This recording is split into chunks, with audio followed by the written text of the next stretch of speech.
and then some of us were pretty pissed off. You know, my analogy was that Derek went up to him and he Oliver twists and he's like his hands out with the bowl and he says, "Can I have some more?" And he just kicks the bowl out of his hand. That was my analogy. But Max laid it out so eloquently that I had to break it down for the rest of the room. that that uh, when in the military, you're not going to put your weakest scout in front of your squad and lead you into an operation. You're going to find your best scout that can get you in and get you back out. And and that's the only purpose. Any other time, the guy couldn't shoot straight, he couldn't run 2 miles, but he knew he could track like a squirrel. And Well, and that's what David would be. He'd be just put out there to put up a defense and then lock him behind a door. well, that's just it. I see him running point and then jumping behind the line and throwing pine cones. Because that's pretty much what he was doing. Or under, yeah, his stuff might work, but and he might run point, and it's like, well, you've done this, and you've done this, and you went to the courts, and you gave your uncle this, and you got this person's kids back, and what's happening is unconstitutional. How come you haven't stepped up? I mean, if not for self, are your rights not violated? Why haven't you started this? Why haven't you gone forward? Eh. So that's when I wrote him off. Like I said, I just kept waiting for him to open the prayer line, and so I could get my credit card out.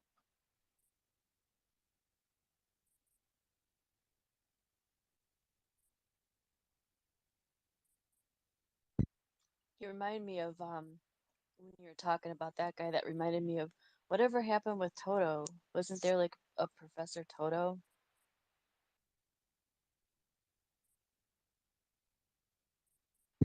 Guys don't remember him. I know I'm not dreaming it. And he was really religious. He was really religious, and he had the, we were talking about, all the different Q people. He had his whole thing, and he would have, it was like he had this church, and then he had this other thing, and he'd always talk about, the goals being set here and there, or whatever. And before I forget, also, what remember when, so McAfee supposedly dies. He's one I have questions about. But the Q that was posted, like after he died, that was kind of an interesting thing. Oh, I did. I got on a tangent. So the one of the other things about the queue would be, someone was like, "Oh, the Delta." I don't know where I went. I got off track. I got probably 1 hour of sleep, maybe at most. But they would uh, they would read it. They'd read it, and then this other guy out of nowhere would say, "Well, that's interesting you say that, but this is what I read." And then they bring up another delta from another and say, "This is connected to this." And then the third guy would do the same thing, a fourth and a fifth guy, and I'm like, I'm out. what? What? What? It's all based off interpretation and like why? Why are we entertaining five different readings of this information? It's just so hard to grasp. But it'd be Friday, and then no, be Monday. It'd be a Friday, and then a Monday. Easily. 6, 7. Well, I bet it's still going on with those particular rooms. What's up, Trade? Please tell me you guys got some sleep. I got a Yep. few wings. Yeah, Yellow's asleep right now. Max. I got a few wings, but I drink straight espresso like all day long. So You and me both, dude. I tried to sneak in to the bedroom and my wife was like, "Where the hell have you been?"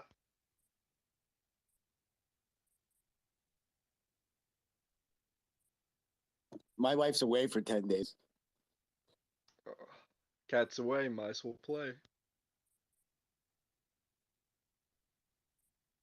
I walked in the kitchen, grabbed something to eat, and the wife's like, "Leave me alone. Go play with your friends."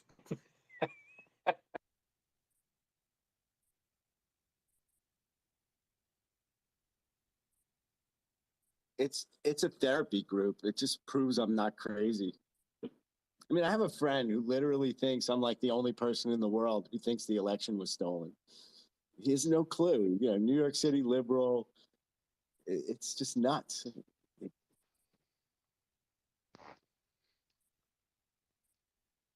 My brother was real skeptical about a lot of this, and he's 10 years younger than I am, so he's still pretty impressionable about a lot of things. But he told me a few weeks ago, he was like, "Man, I'm starting to see all these things you've been telling me for the last few years."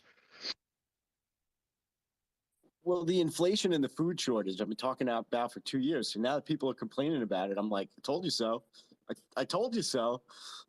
I pulled out of the stock market right after the inauguration, and everyone's complaining about their 401ks, and I'm like, I told you so. Yeah. How's your T-bone? How's your T-bone eggs? That shit's expensive as steak now. I went to yesterday when I was offline for a couple hours. I went out to look at this like grocery store delicatessen that my cousin's looking to buy. He was in the bagel business for like 30 years. Pre-COVID, he sold 4 businesses, had 75 employees. He downscaled, and she's been looking for something else to get into. And he found something that makes sense finally. Nothing makes sense really, like the purchase price, the operating costs. Found this little place. He doesn't need more than 1 or 2 employees. Real simple. He's in his late 50s. He's not looking for something long term, right? They stopped selling egg salad because it's so expensive to buy eggs. He took it off the menu. Do you know how important eggs are? I mean, it's building blocks. It's got everything, and everybody's buying vitamins, trying to amp up on their vitamins. And the only thing I was taking was um, it was capsulated vitamin C. I don't got it in front of me, carbonic acid or whatever it is. But I was taking 4,000 milligrams, and what I would do is I would crack the capsule open and I'd have hot water in the bottom. I'd stir it, dissolve it, and then I'd fill it up with cold water. And I would just slam 32 ounces of water with vitamin C. And the reason you can't take that much, it's real hard on your stomach. You'll get diarrhea and stomach pains. But I would have it well watered down. But I was eating 4 to 6 eggs a day. And that, like I said, I do the intermittent fasting, so I did 4 to 6 eggs, and one of the people in my Telegram channel, um, we called her Sweet Rims. She's a sleep therapist, and she's like, I told her, I was like, I when I have a dream, it's a PTS type thing, but I'm able to redirect it and get out of it. And she's like, that's good. I said, but other than that, I just don't remember my dream. She's like, um, over easy eggs, the yolk. Don't fry your eggs completely. It's got choline in it. And once about 4 or 5 days into eating eggs, I started having pretty entertaining book style, movie style dreams.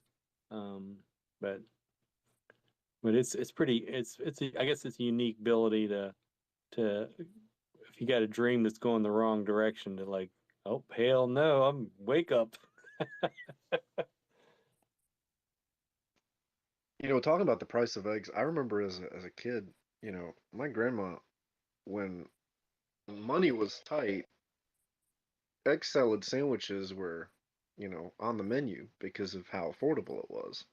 So it's just so odd to see, how things that used to be a very, reliable staple for just easy meals is becoming an item where people are like, holy shit, I don't have the money to buy that. That's sad. It's No, terrible. it's crazy. My wife owns a bakery. She goes through a lot of eggs. I buy them by the cake. I buy them by the gross. Um, an egg sandwich here where I live on Long Island used to be like between $2.50 and $4. Now it's about between 8 and 12. 2 eggs over medium on a Kaiser roll with maybe a piece of bacon or a piece of cheese. And I mean, like 2 people and a cup of coffee is like, 25, $30 for breakfast. And it's like, whoa, even more in some places. It's insane. Insane is going to Arby's and walking away with like a $42 to $45 bill. 'Cause I mean, I've got my oldest son's he's an Air Force veteran. Got him. He's back home going to college, and then and then I got a 13-year-old that's eating like a damn horse. So, but yeah, to go to Arby's and walk away with it's kind of like one of the bills you'd get when you go to Buffalo Wild Wings, and we went there, and my oldest, we can drink beer together, and hell, we walked out of there, 3 or 4 beers a piece. It was 90 some dollars for 2 people. But yeah, not eggs. The 18-pack of eggs are just shy of $9 here.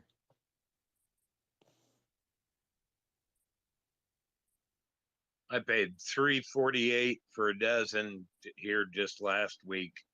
Normally, once every 2 weeks into town for supplies, and the eggs is one of them. But I couldn't buy 18.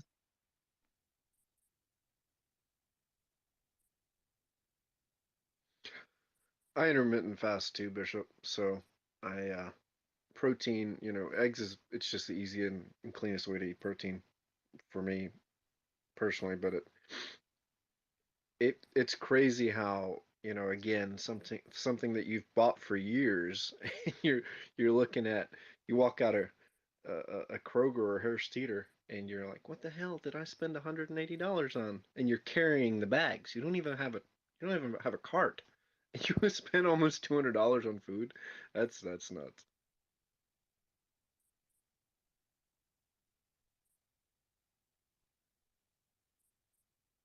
I started building up like a supply closet, and my wife keeps trying to tap into it. I'm like, no, those are for emergencies only. Dude, that's what my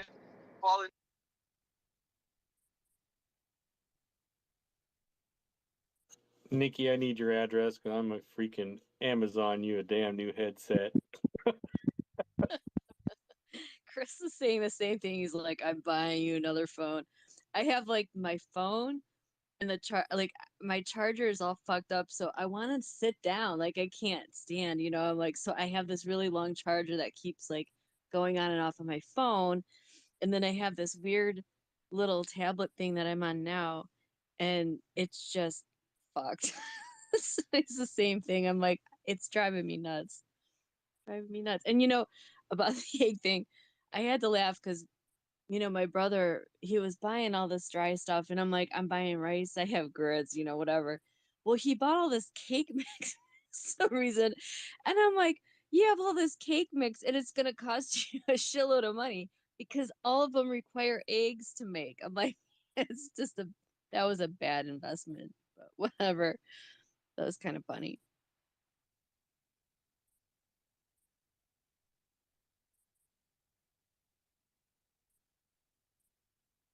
Good morning, Justin. Hey, good morning. How are y'all doing today? Happy Friday. Um, Eggs. Yeah, it's ridiculous. So I do a little bit of coding on the side, but I do a lot of coding for work as well. I've been taking my HEB orders because this is normal, right? And like downloading the each time I do the order, the receipt, and then I've been scraping that out and tracking that for the last couple of years, and it's well over 30 to 40% on items. But you could kind of tell when like basically HEB, our local grocery store here, decided when they were going to raise prices. So it's been kind of interesting. But if you have it, and if you're in the country like me or near it, see if anyone's giving away eggs. Because I was paying for the eggs, and I found out at city council recently that one of my neighbors has too many because of her chickens, and so that's saving us like $7 every week. So check that out if you can. Look for those things where people are growing stuff. Maybe you got something you can grow, that sort of thing. Make a deal, kind of like they used to do. My wife and I are kind of thinking it's like That's very victory true. garden time. That's very true. I have a buddy. He's got a food business here on Long Island, but he's got He's got a dairy up in like the Binghamton area, and then he's got a bakery in Jersey. And he's always telling me that he's throwing eggs away, and it's too expensive for him to like transport him back down here. And with the refrigeration and everything, it's about 4 hours, but it's just not. I think at a certain point it will get affordable to go up there and grab take a refrigeration truck and grab. But he's telling me he's dumping eggs like crazy.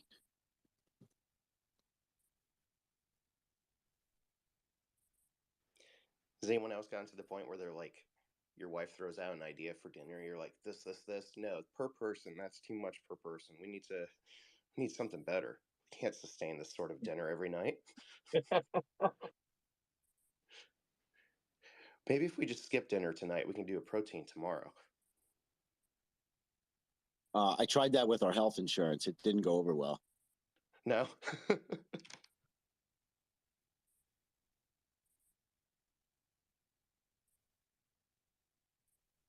I have diabetes, so I don't take insulin, but I take that Ozempic, right? And it's at the point where the cost of my health insurance is about equal to what I would pay out of pocket for the medications directly on an annual basis. So she's pretty healthy. She's not on any medication. My business partner, he's not on any meds. So I'm like, which one of you are going to go off the health plan for a year so we can save $13,000? Real quick, can I hop in? Just Members on of the Congress insulin. So just on the gathered to insulin thing, commemorate because of the how second anniversary of the attack on the Capitol.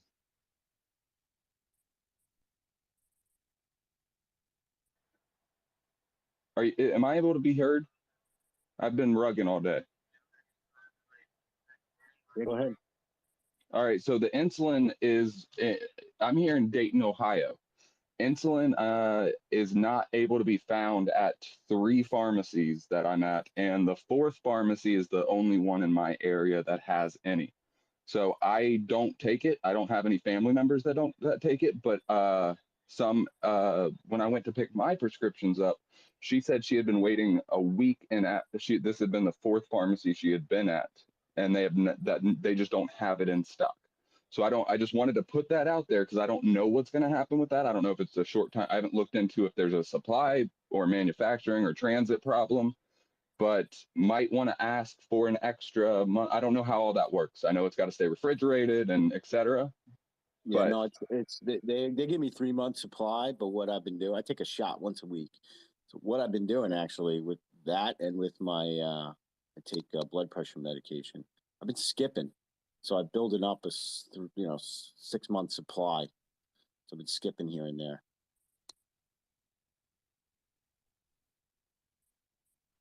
My brother was just in the hospital and he had to pick up a shitload of prescriptions. And it's funny that you mentioned that because I'm also in Ohio. I live in the country, but I'm like outside of Cleveland. And he had to wait for some of the diabetic stuff. Like he got some of it and some of it had to wait. I'm not sure what it was, but that's wild. I'm gonna let him know. Thank you.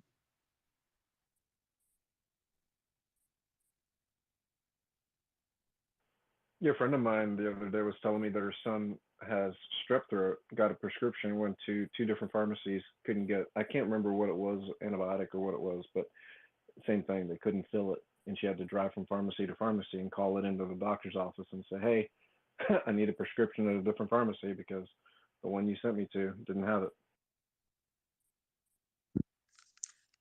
I've heard that about the strep throat thing, which is odd because you just sparked a memory with me with the strep throat. And somebody was talking about how they had kids and there was a doctor that they were talking to, and the strep was bad, and it was hospitalizing kids and stuff, and the alarms kind of went off for me because I never remember strep being that bad before. So I guess that's another thing to kind of watch for now. Yeah, back 20 years ago, when I was in high school, strep was more common. Like you heard more, well, I did at least. Immediate family members, friends, kids at school. I heard about it more often then, but it's been years since I've, been around somebody that's said, "Hey, I had strep," or so and so has strep. So, you're on to something there, because I haven't seen it, in my inner circle in quite a while.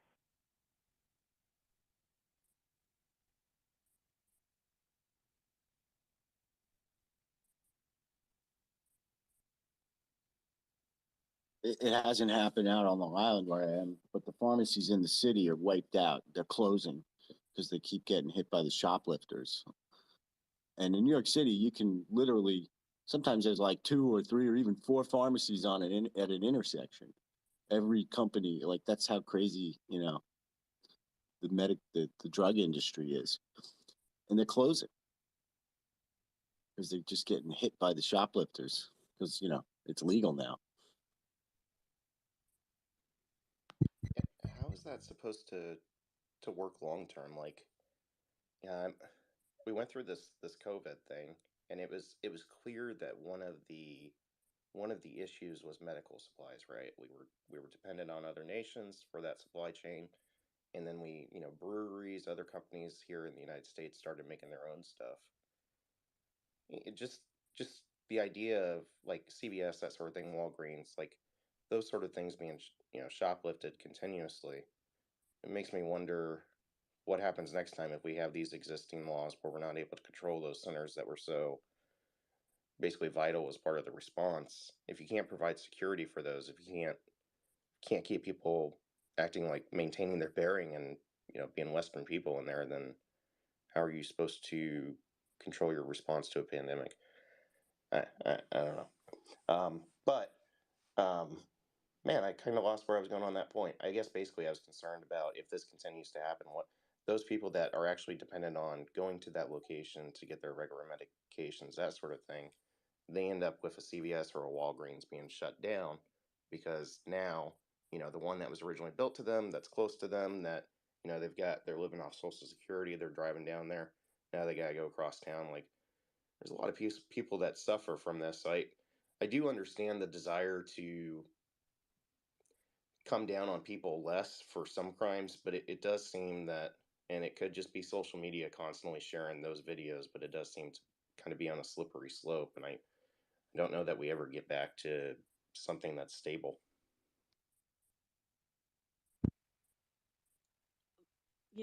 I find it interesting because I have a Facebook friend who she bought a house here in Ohio, but she lives in Seattle, and she's so far left, like I don't she's like that mountain climber on The Price is Right. Like she's over the edge. And she wrote this long post, and it was all about, no, she's in Seattle. And it was her complaining about how the small business, like the businesses can't stay open here because it's legal for them to come and steal this and that and the other thing, and you know this is wrong and that is wrong. And I'm thinking to myself, well, what the hell do you expect? Like, you know, you're voting all these people in. Well, I mean, maybe not vote. At least they would think they're voting for them. She supports the ideology of voting for left, and it's kind of funny if you think about it, because they're the ones that are going to be suffering first. So, like, if these crime waves do happen, which they already are, I mean, we all see it, they're in the blue areas that were all infiltrated. So they're just fucking themselves because they're not going to be able to get the meds. They're not going to be able to get the food because, you know, that's what's going to happen with food shortages. People are just going to be stealing, and it's just going to be crazy. So those cities like Philadelphia and, New York and Seattle and Los Angeles and San Francisco and all of those places, I can name a million of them. And, well, not a million, but you get the picture. I mean, they're going to be the first ones to suffer from their own hands, really.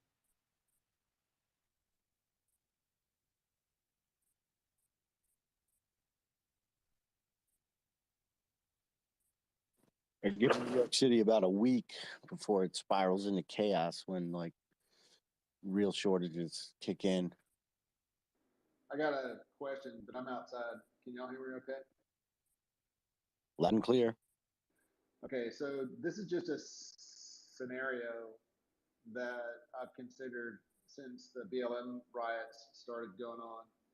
And, it's clearly, to my mind, a distraction. And what what the point of total, chaos and disruption and all the madness is, I really don't know. I mean, you can put people's focus on certain things, but we're processing information at a very high rate of speed. And so the number of topics that we can go over is really substantial and actually kind of mind blowing. And there are a lot of people that can process like a whole ton of things. I mean, I think we're finding each other, and it should be obvious for all of us. One of the scenarios that I ran through back when they were burning everything down and all the stupid laws and the non-prosecutions were that in California, they're basically driving people away, right? And so what's left is a certain type of person, right? That is, to my mind, more easily controlled, right? So, or part of the same mentality.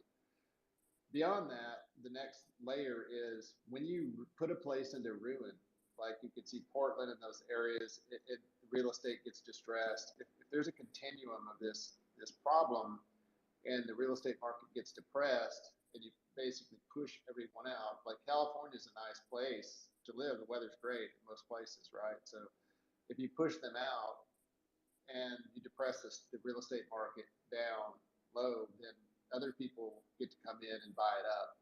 That was a thought that I had, previously when all that shit was going down. And I know that it's like under the guise of protest, but I think, if you really think about the pandemic, the idea of depressing and pushing on people and breaking them and stopping their work. And, I don't know where all the jobs are going. I don't, the real estate market, at least as far as I'm concerned, is not good. But I just want to know if anybody else has considered or thought about that, specifically with, like reassigning people, or whether it's China or whoever, to come back in and invest, or put it into the banks, and then they just sit on it. The government bails them out for bad mortgages, and then they flop the property into their laps. Anyway, that was an idea that came into my head, I guess, immediately upon the riots and all that bullshit when it started. It's a wealth transfer through disaster capitalism. Yeah, it's especially in the 37 cities or whatever where we had the riots in those downtown areas. Yeah, exactly. And a lot of those business owners couldn't get insurance, couldn't get covered, couldn't get reimbursed. That's a really good phrase, disaster capitalism. It's essentially what 9/11 was too. Those buildings were, sorry to bring up 9/11 there, Max, but those buildings, those buildings transferred ownership about 4 to 6 months prior to that. Vornado Realty Trust, which is the largest real estate company in New York City, which is originated from the Vornado Fan Company. Remember the Vornado Fan? It's still around, right? So that company actually was, I think, like Hamilton Appliances or something prior to that, back in the 40s and 50s. And they I think they acquired the Vornado Fan, and the fan became the #1 seller, and the appliances were not really, the money makers. But what happened in the 60s into the 70s is the retail appliance business went under. You started getting these like big box kind of appliance stores and stuff. So the real estate became more valuable than the appliance business. So the company Vornado now had all these vacant buildings that were really not worth much money, in the 60s or 70s. But, going into the 80s, it started to become, a valuable real estate market, particularly, in the big cities, Northeast, New York in particular. And over the last 40 years, the Vornado, and I've worked with them, they started consolidating. It's called a trust, because what they started to do was they started to entice wealthy real estate families from New York who had large portfolios of buildings to consolidate their real estate portfolio into this trust. And over the 40 years, they became the largest private real estate company in New York City. second to the institutions like Columbia University, I think NYU, Columbia University, and the largest property owner in New York City is Trinity Church, which is down, on Broadway and Wall Street. So with that, they won the bid for the World Trade Center like 8-9 months before 9/11, and the contract negotiations fell apart. So they went to Silverstein. They went to Silverstein, who was the second, highest bidder. And Vornado dropped out, and then they started negotiating with Silverstein. And, he was putting together the insurance policies for, the different buildings that ultimately led to him getting 2 payouts and such. And what happened with Silverstein also was, these buildings, they needed massive renovations as well. He was going to have to put a lot of money, into renovating them. And I don't know the details of what happened thereafter, but as far as I know, I don't even think the final contract was signed before 9/11 hit, and then those buildings came down. And then I think we all know the story that he sued, and he sued the insurance companies because they were claiming it was one event, and he was claiming it was 2 events, and he eventually got paid for two events. That it wasn't force majeure. There were 2 separate terrorist acts on the individual properties. So yeah, what better way to rebuild, to stimulate the economy is devastate a whole freaking area. That's why I'm not saying there wasn't an inside job in some way.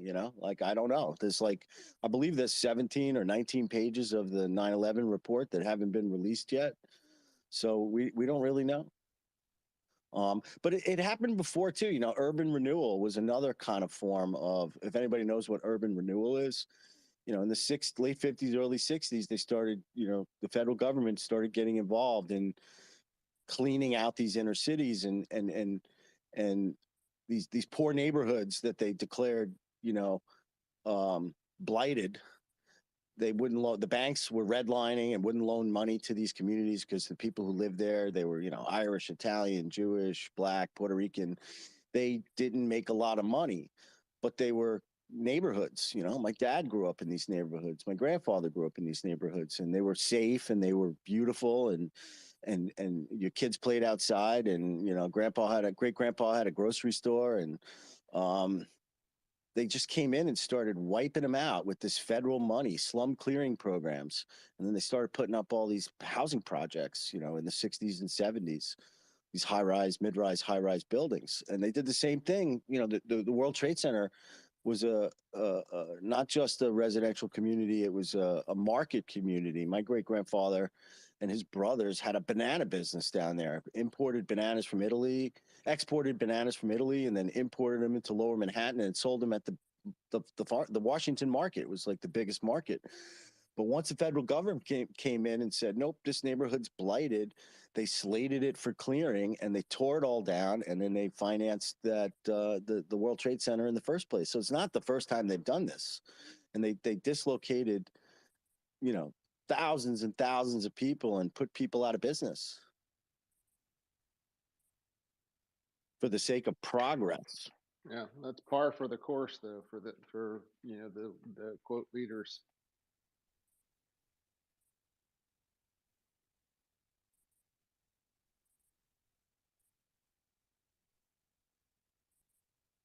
Yeah, my great grandfather, he died the year I was born, but from what I've heard, he never really recovered from that. And he went through the Great Depression, and that set him back, quite a bit. And then he had to go through that, where they came in and took his building and his business. Hey, Yellow, can you repeat all that? I fell asleep at bananas.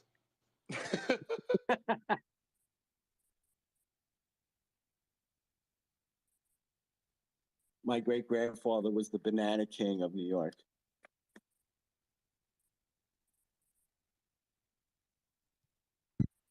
That really should be a t-shirt. Any Your similarities to a Abe residential Froman, the sausage king of Chicago.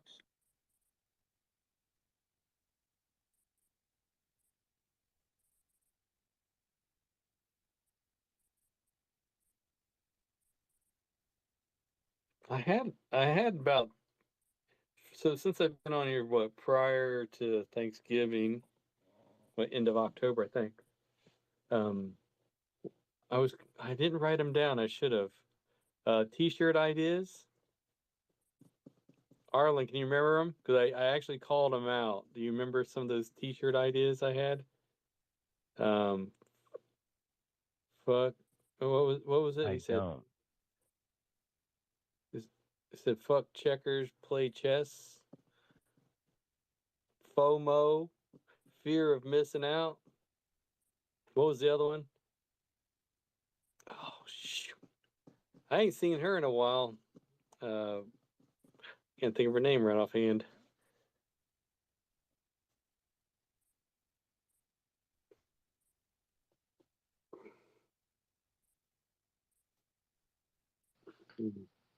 Have y'all seen this article that came out? Well, it's on different publications by now, but this artificial womb facility that they're supposedly building that is going to allow you, I guess, theoretically, to pick traits for your child that's going to be grown in an artificial womb.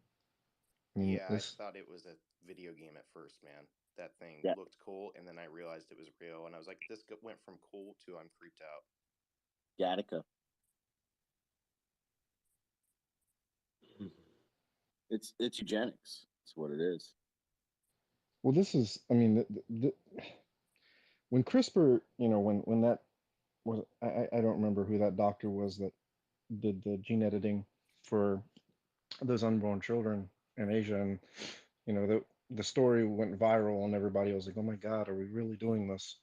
But to grow 30 to 50,000 babies in artificial wombs, I mean, I guess you can sit there and make an argument for people with medical,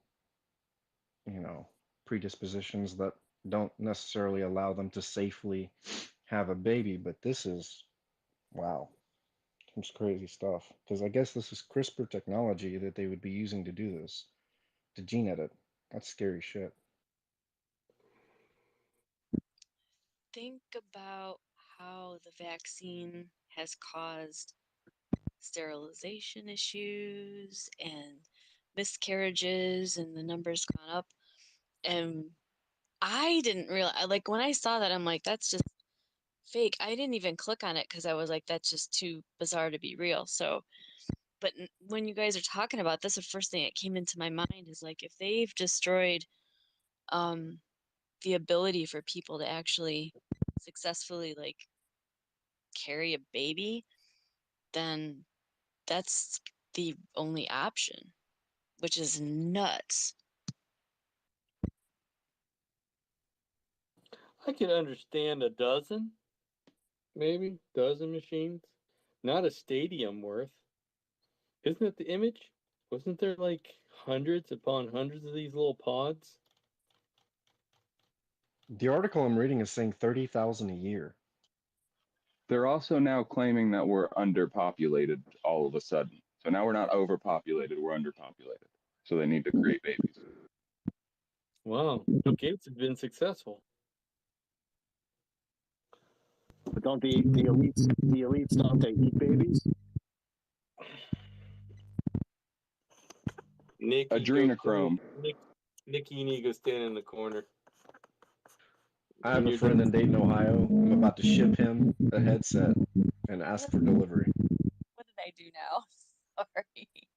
When you're done talking, you turn your mic off immediately.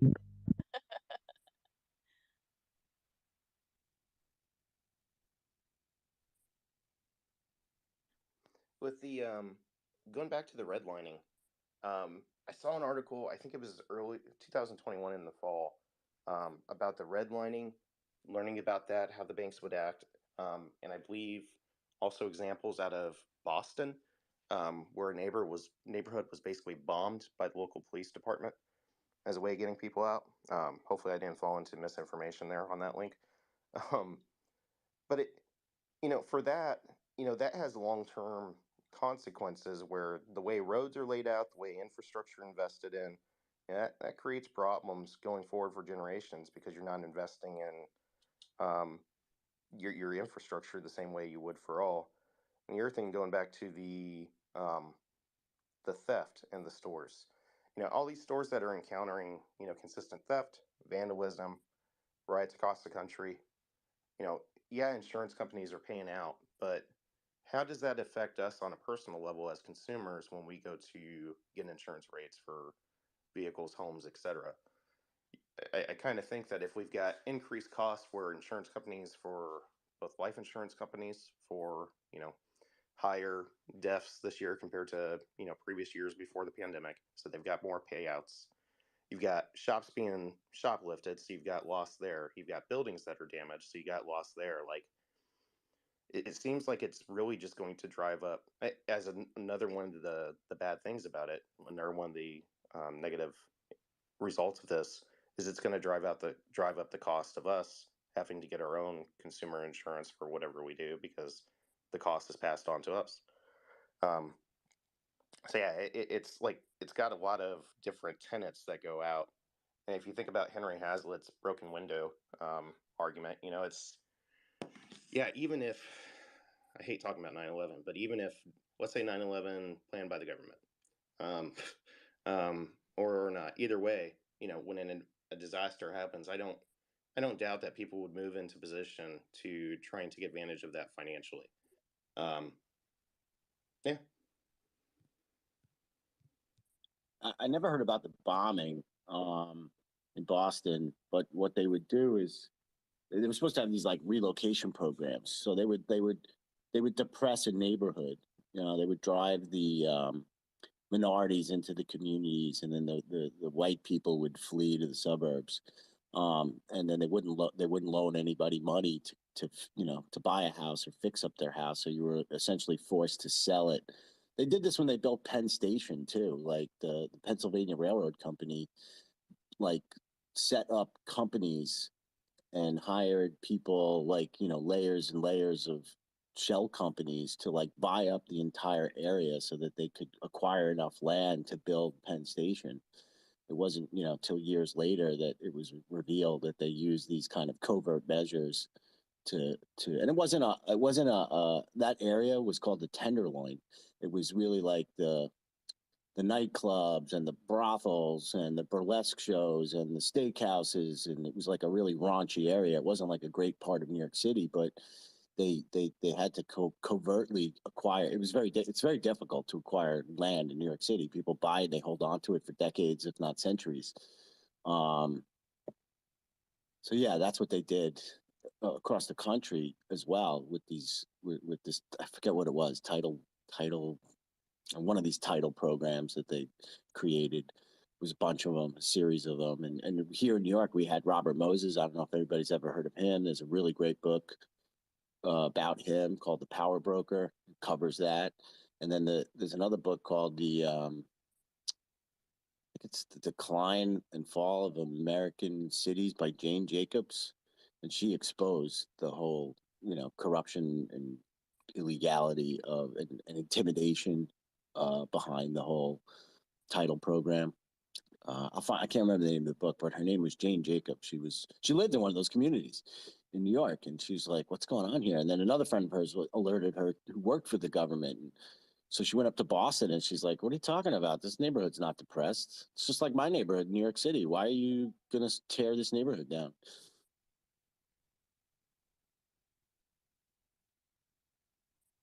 Well, and if you consider, right, the largest wealth transfer in the history that the country happened in the last 2 years.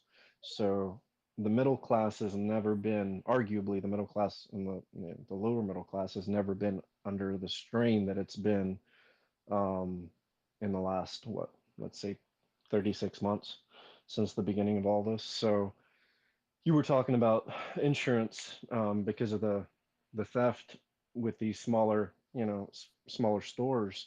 If you've got a mom and pop store, now they can't, get insurance. You've got a different family or business group that's looking to purchase property in that same area, swoop in. So you're monopolizing, or you're cutting off the ability for a mom and pop shop growth opportunity. It's just not there. Yeah, they did the same thing with Hurricane Sandy. You know, I'm on the coast here in New York, and they, you know, they offered all this grant money. Oh, elevate your house or abandon your ground floor, renovate your house, make it flood proof. But it was never enough money. Oh, option B, sell your house, sell us your house for $200,000, regardless of what it's worth, and we'll take it off the, you know, off the grid, so to speak, and it can never be occupied again because it's in a flood zone.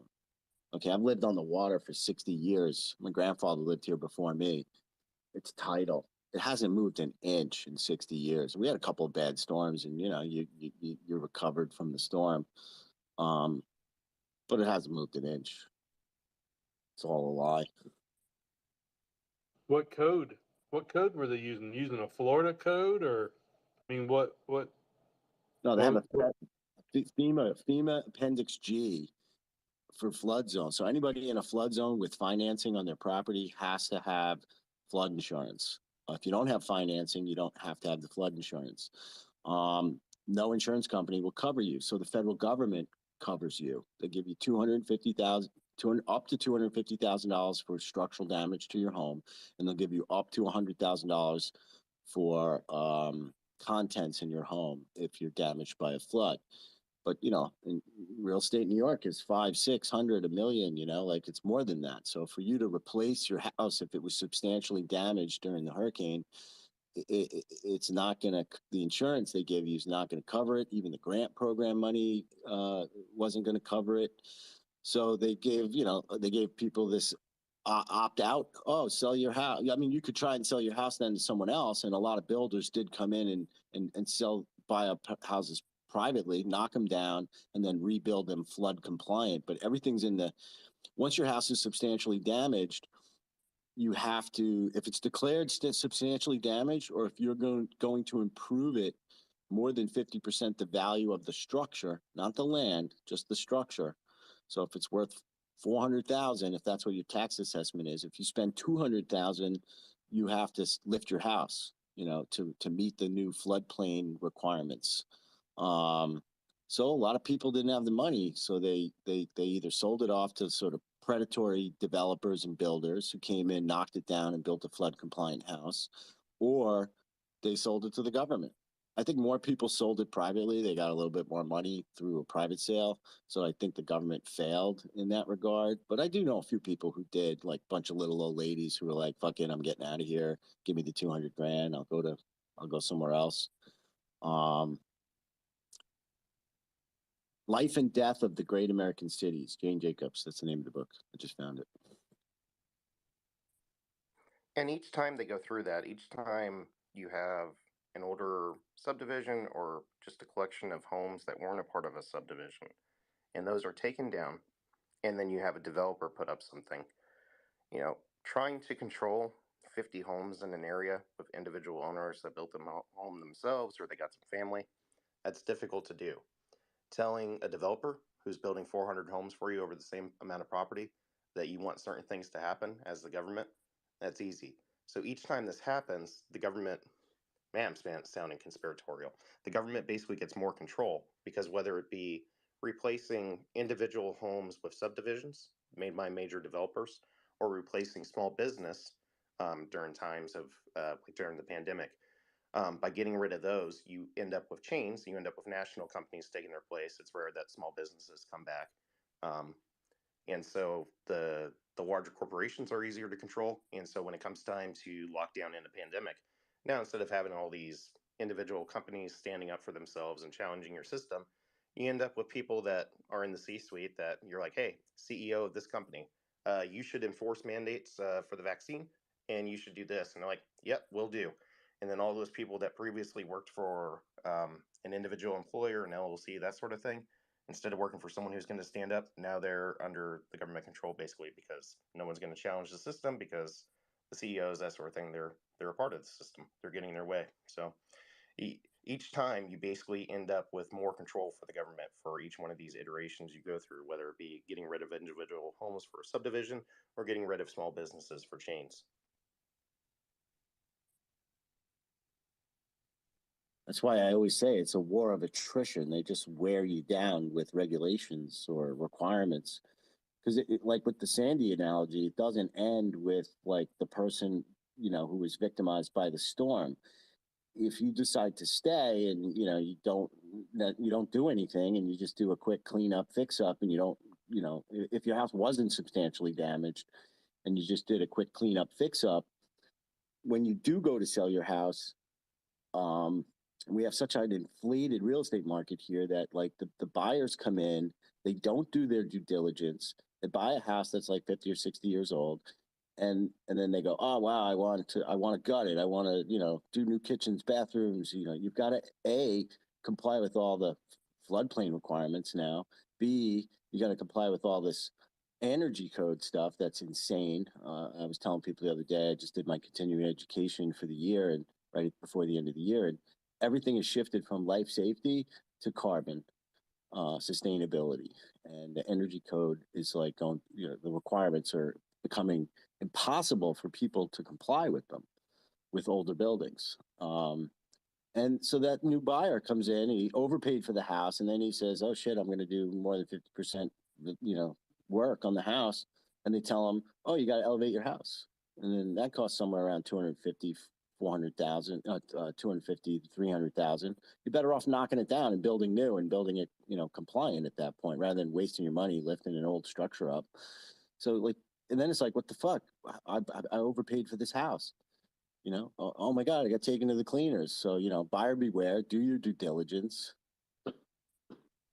Yeah.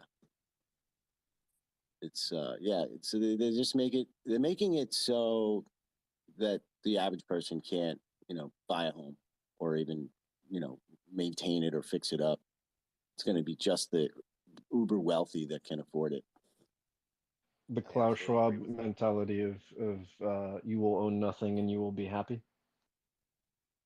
Yeah, I mean, look at software. I don't know, I have to buy software for my architectural business. I used to be able to buy the license. Now I can't buy the license anymore. It's a subscription.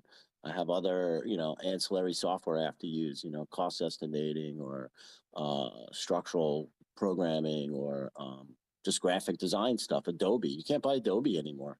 The whole Adobe suite is a lease. You got a license. You buy a license every year. Then the minute the license expires, they shut it off.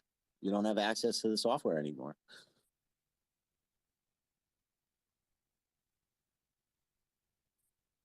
I do notice that, and I get critical of it, and then I'm like, if I ever, put out a service like that, it's going to be a subscription.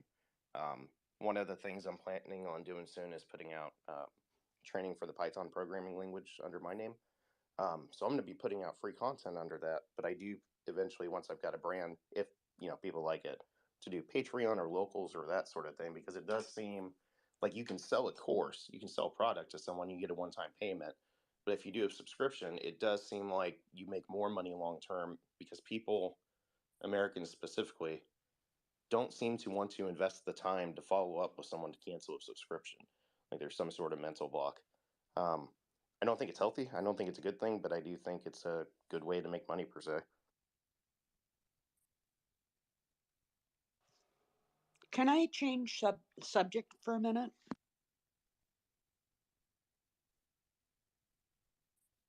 Oh yeah, 1 second. I just wanted to finish off.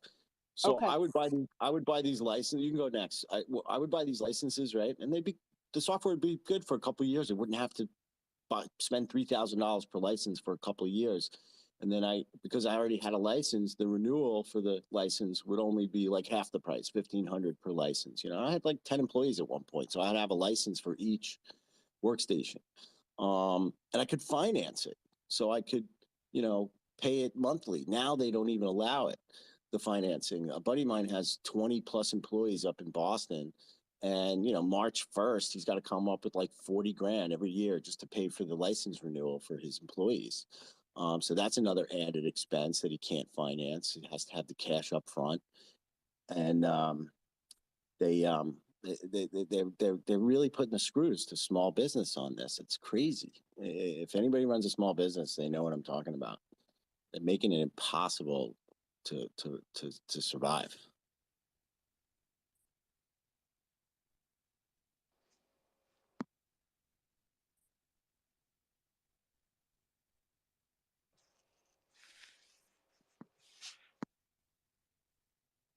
Go ahead with the new subject. Oh, sorry about that.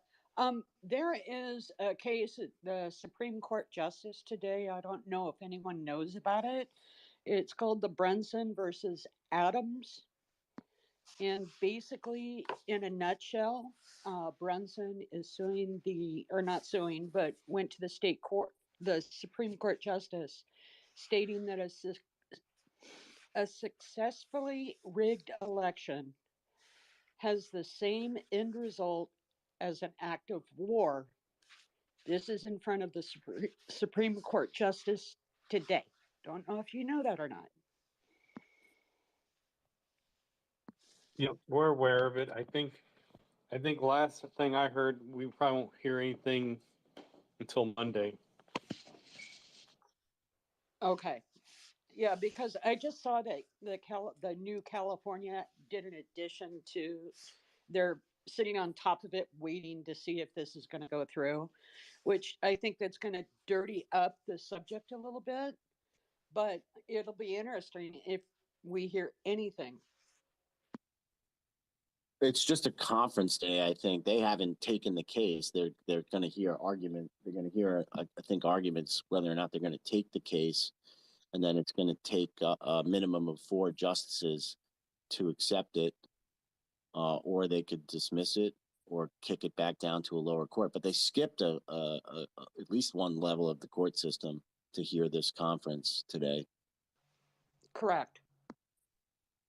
I think they took it directly to the Supreme Court. There was no lower court. They have another case in a separate court, but I think this one's direct. They had 3 other cases, and the 2 lower courts just threw it out without any, I think the word censure, not sure the word. Certiorari. Thank you.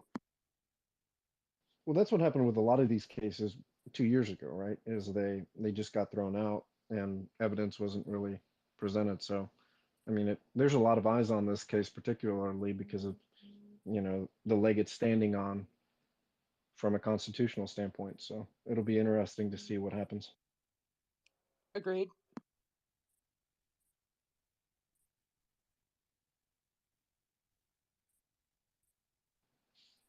Bishop, didn't we talk about insurance yesterday?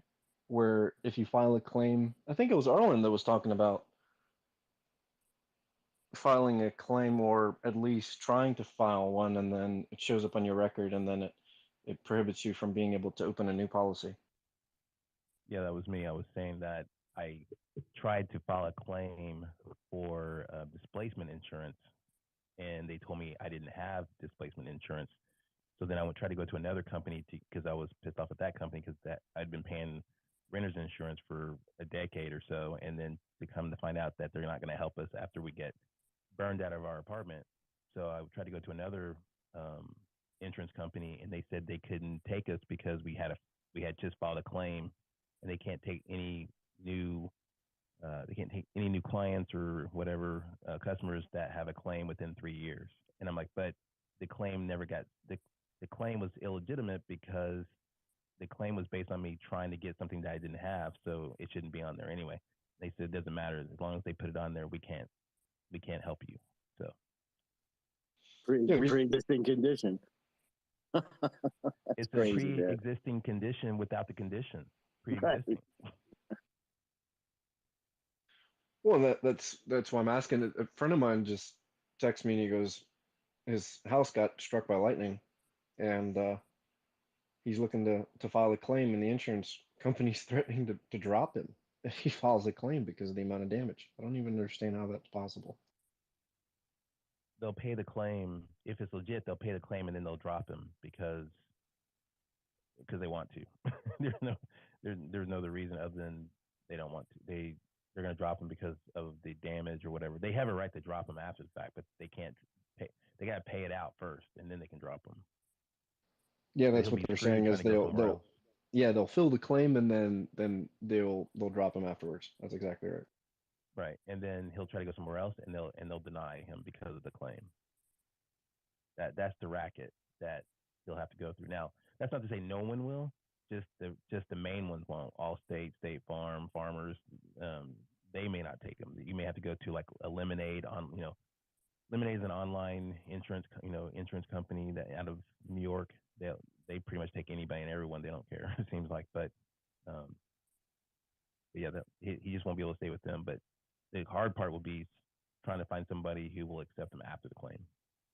This is the war of attrition again, because it's cheaper for them to deny the claim, even if they're supposed to cover it, because they know you don't have the resources to fight them legally, so you're going to give up.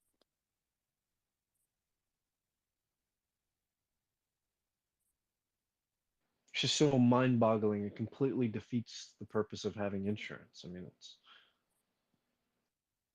I mean, if they deny the claim, I would tell them to go for it. There's got to be a law firm out there that will do it.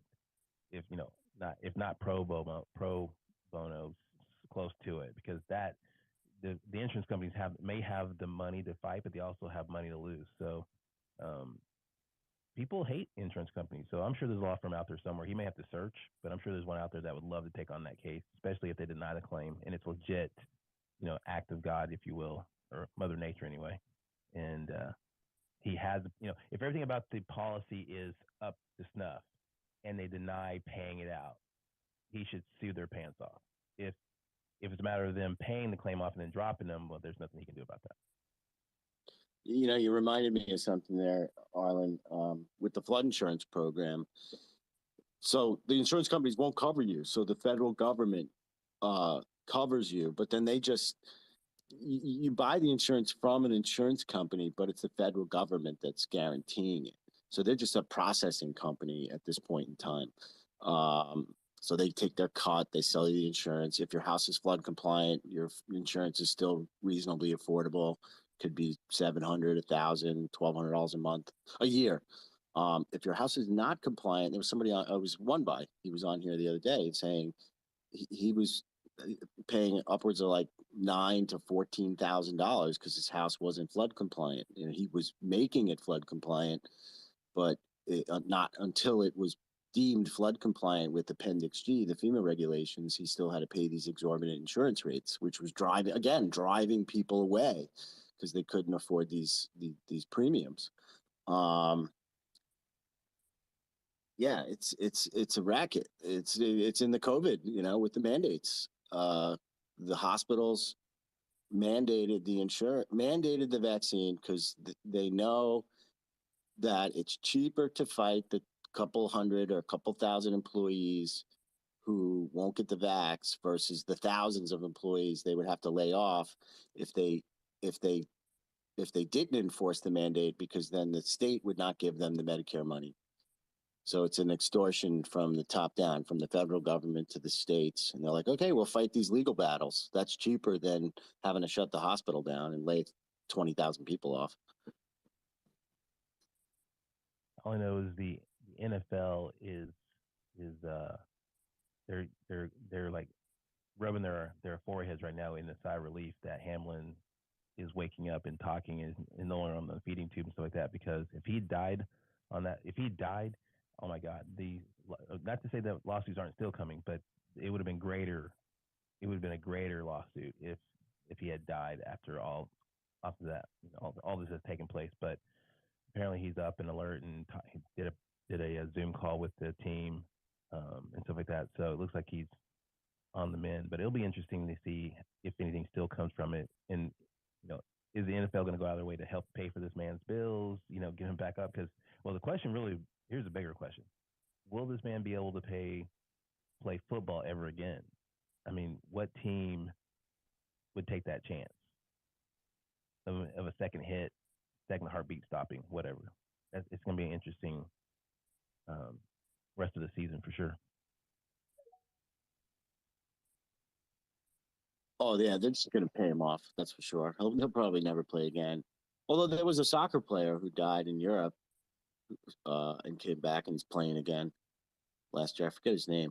And it's funny because my business partner is a big soccer fan, and he's a conservative, but he's sound asleep and he's triple vaxxed, and I'm always sending him every single soccer player that's collapsed, every article. And he finally admit, oh yeah, this guy, he had a heart attack last year. I'm like, oh really? Who is he? Oh, this 28-year-old guy in his prime. Oh, he had a heart attack, huh? Oh, he's playing again, really? Well, yeah. I don't know how big. I mean, I know how big soccer is, but I mean, how much money does soccer make or football? How much does it actually bring in revenue? Do you know? I have no idea.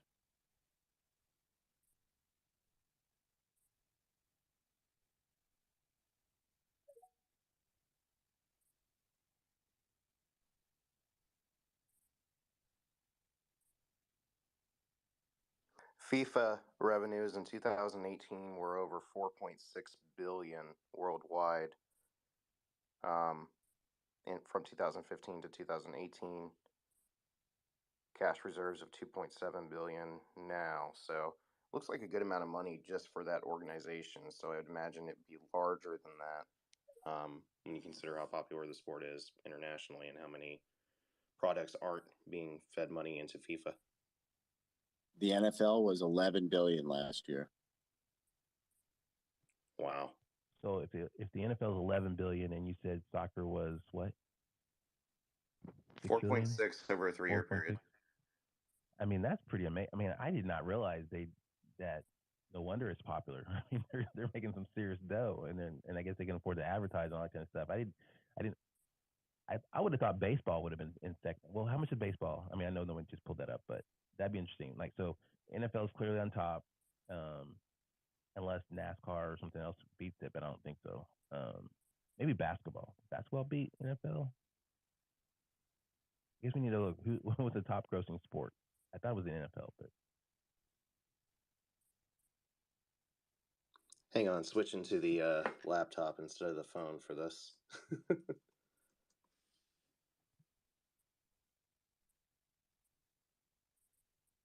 MLB 9.56 last year billion. Wow. Okay, so more than soccer, less than NFL so far. But I thought it'd be close. As I started thinking through all the different sports that are out there. I love how Nikki's being really polite with her hand up, and we're just going about it. Oh, I'm sorry, Nikki. I didn't even see it. I'm sorry. Go ahead. I just didn't want to say, because I get in trouble. So I just want to make sure it's okay. No, I have to say, I worked in, I was at the Cleveland Clinic in the heart failure and coronary ICUs. I wasn't, nurse or doctor or anything, but I saw a lot of shit, and I learned a lot about different things, heart conditions, cardiac arrest, you name it, you saw it there, because that particular location, we'd get people from all over the planet there because they were so renowned over heart, uh, their heart doctors. And the one thing I found interesting, and I didn't know that. Oh, why is my phone ringing? Hang on. Spam callers.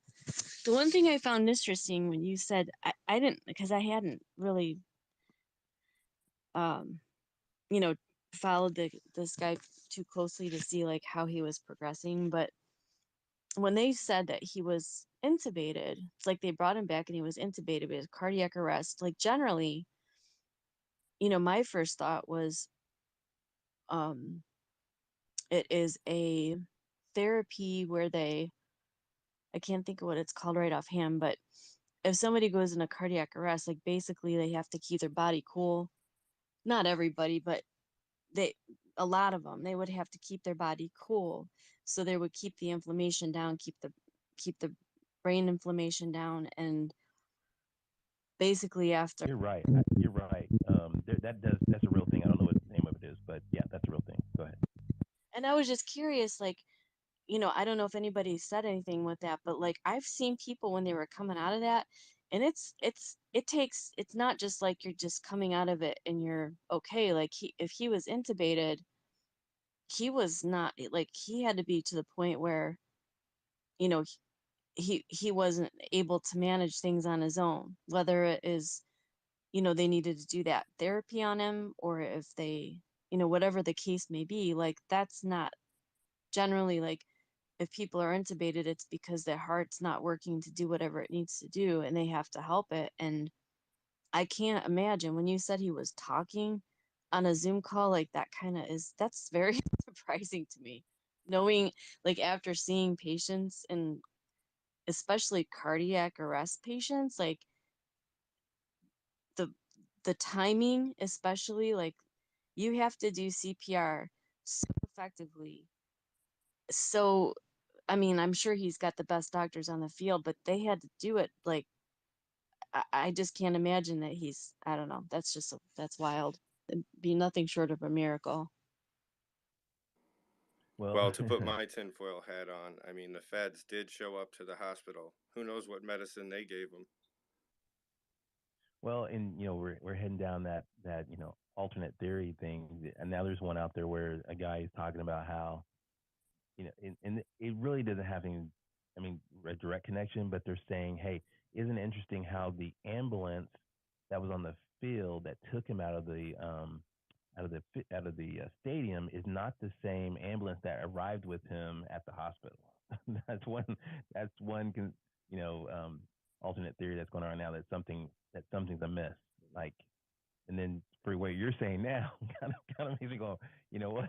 Maybe there's some legitimacy to something. Maybe something's going on that, yeah. It just I'm starting to see that white rabbit show up.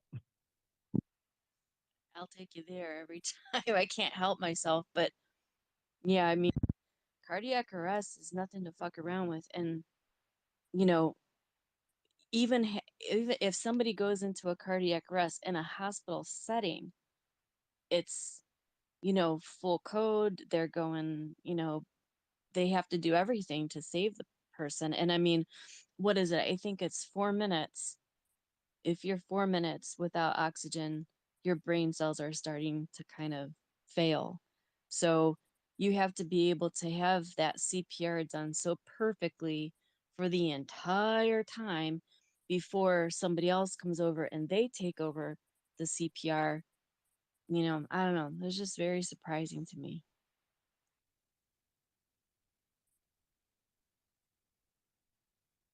Right there with you.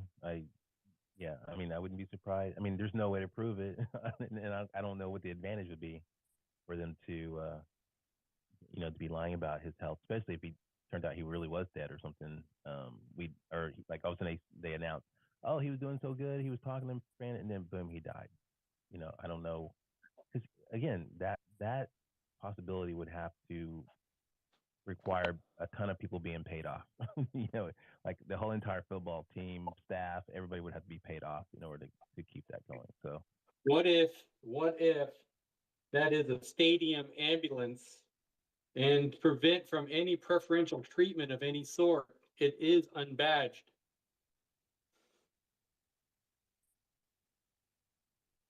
What do you think? again, Bishop, you talking about my alternative where they switched ambulances or whatever?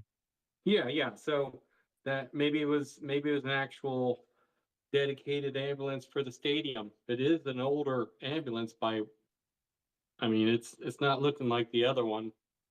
Maybe it's one of those things. Yeah, because at the stadium it was an old ambulance. When it showed up at the hospital, it was one of the newer ambulances. So Yeah, it could have been maybe they transfer. switched Yeah. somewhere. Yeah, that's okay. That's fair. Or maybe they put him in a med bed, or they cloned him,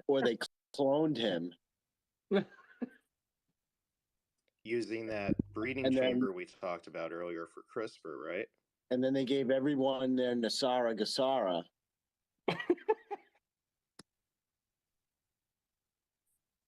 I mean, wouldn't it be crazy? I mean, this is kind of like a side thought, but wouldn't it be crazy if they switched ambulances because of what do you call it? Because of the union, the labor union. They're like, hey, we get paid, by the mile or whatever. So they're like, okay, well then we need to switch ambulances. I mean, if the labor union caused that switch, that would be annoying to me. But if it's just an old ambulance that I don't even know why you would have an old stadium ambulance there in the first place. You think you'd have a legit one on call that can go straight from the stadium to the Well, to the what if hospital. it had specific tires for the turf? What if, like at a drag strip for drag racing, there's an ambulance there for an emergency, but they don't continue drag racing until the next ambulance replaces them. Just saying. Well, your thing is, I mean, that team maybe. Sorry. what was that? Say that again. Thank you. Sorry to interrupt you. The other thing is maybe that ambulance that they got, maybe they're required to have that there, and they stock it like bare minimum. And maybe on the condition of that patient, they were like, "Hey, we need another ambulance that actually has like the inventory we have, so we can take care of this guy properly on his route to the hospital." That's kind of what I was thinking. Yes, yes. This is tangible. This is not. This ain't. The med bed was plugged into a fusion generator. Yes. I forgot they gave everyone back their birth certificates too when they gave them the Gasara. I forgot about that. All right, what's Gasara? Oh no. Wait. Sorry. Bye. You guys remember the video where they're like Michael Jackson's alive and he's like in this dark tunnel and there's like the ambulance there and he kind of like runs out of the ambulance like through this door. That's what I thought of when you were talking about switching ambulances. I'm like, it's the Michael Jackson move in the tunnel.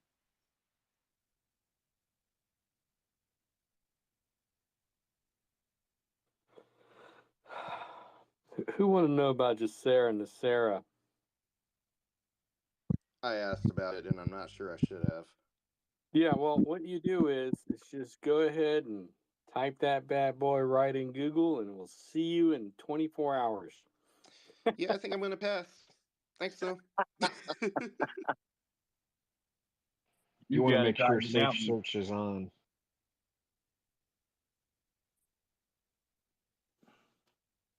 I almost want to talk about it, but no, I'm not because it was just too good to be true.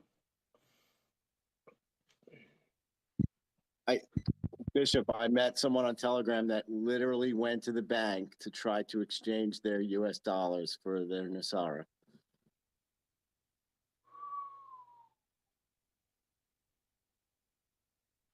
The rainbow money that Charlie Ward talked about.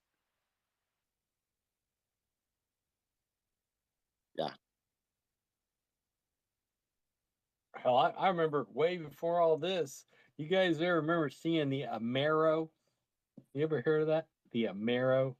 Yeah, I remember that. Now that was way before all this. I was like, oh, it was Clinton. I think it was during Clinton, I think, or after. It had to do something with the Trans-Pacific.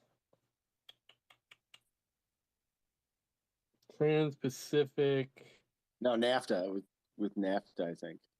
Well, no, that's the trade agreement. They were actually looking at The TPP, Trans-Pacific Partnership.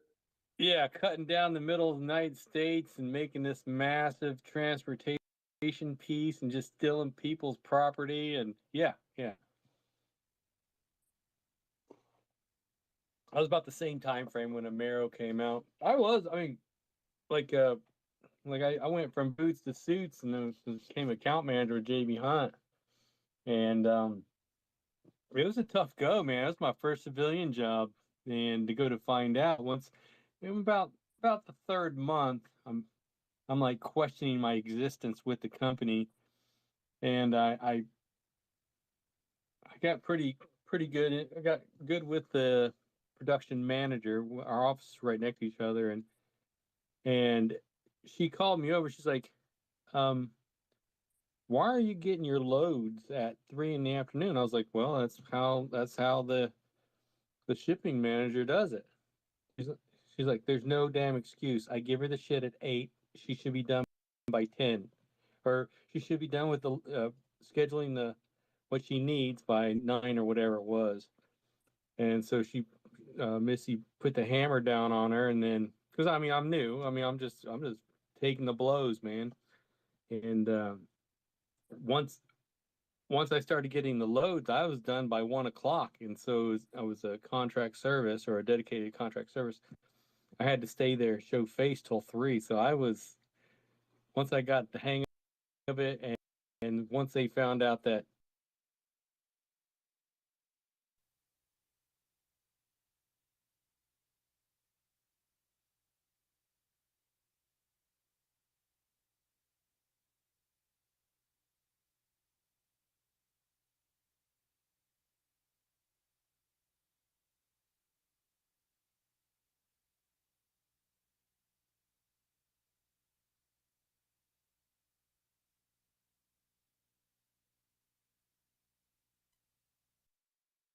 Congress if a moderate, quote, moderate Republican gets elected as speaker.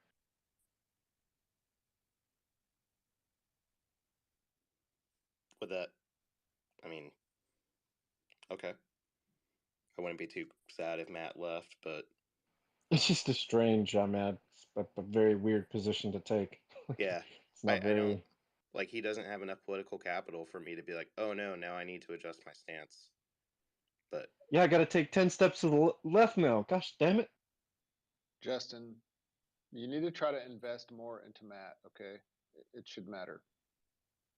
you know what? I'll do that. You know, every soul on this planet is worth something. I'm sure there's something redeemable about him, but Just make some personal NFTs. You can draw them on paper. You don't need a blockchain, and okay, hold them okay. and place value on them, and then increase the value of those when you think of Matt Gates. Okay, and Okay. then your NFT portfolio will expand and it will grow, and you'll become more wealthy. Right, and then I'll share it with y'all, and then we'll all be retired, earning 20% on a beach somewhere, right? actually already- making it more special, have one hair follicle made into ink. There's a lot of value. Matt Gates hair ink.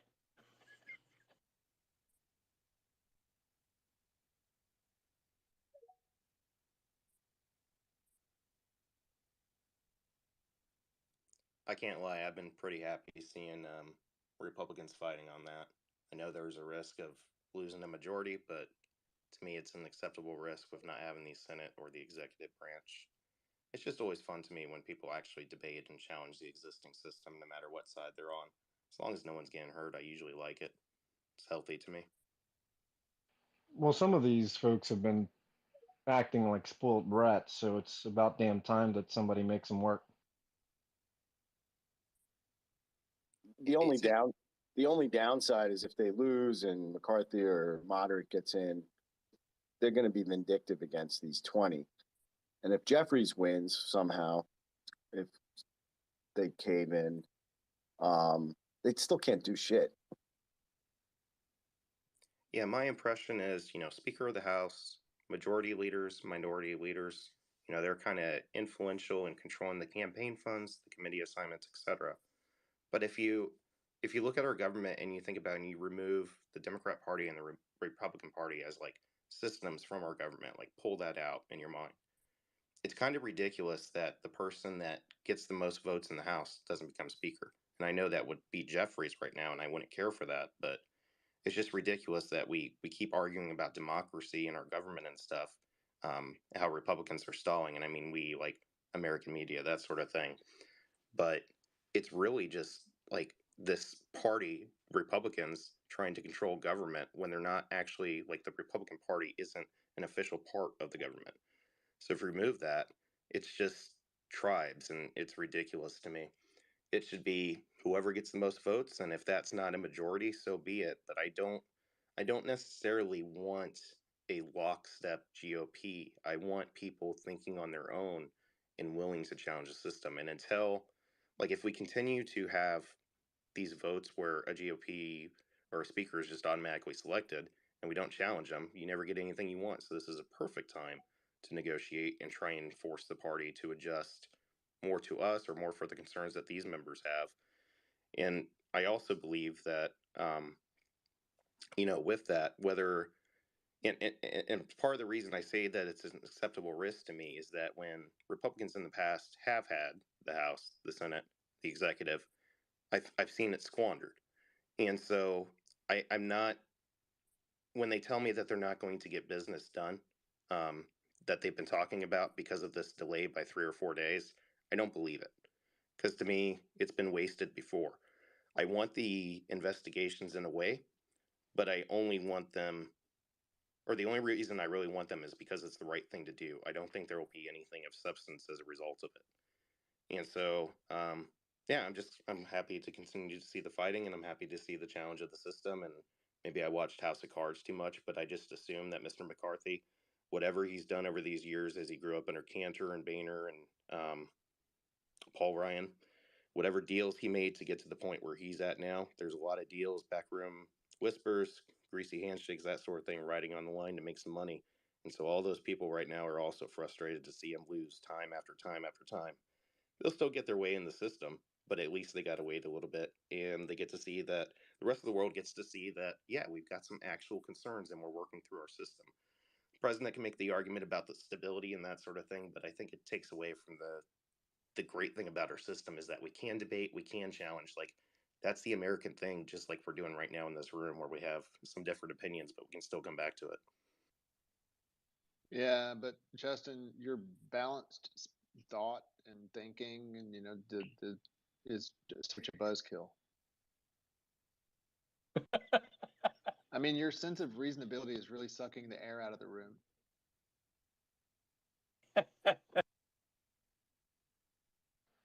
Max, with a face like that, it's a novel coming from you, buddy. It's all about climate change.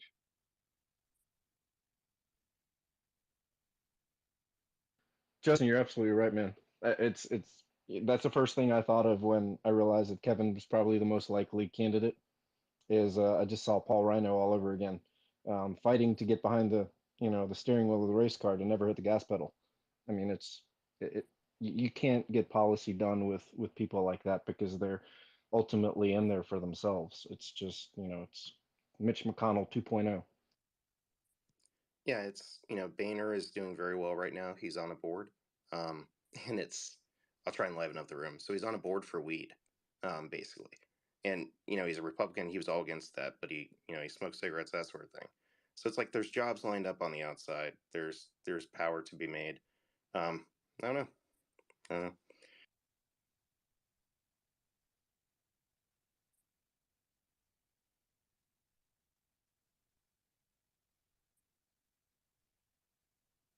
Bishop, you see what happens when you bring somebody reasonable in the room? Makes a big rift. We're gonna need somebody to argue. I mean, the pendulum needs to swing, guys. We need to be aggressive with our thoughts and words.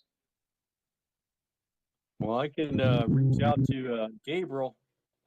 Gabriel, our, Go our get, hey, friendly. see if what's his name is available. Lockhart. Oh, I don't know if we would see him. I think we all got him blocked. True. Dude, speaking of blocked, Sharon blocked me last night, and I didn't even say anything. I was just here, and she was following. I went from being followed followed to blocked, instantaneous. Yeah, there's a bunch of drama going on. The dead horse is back. Hey, I just dropped it.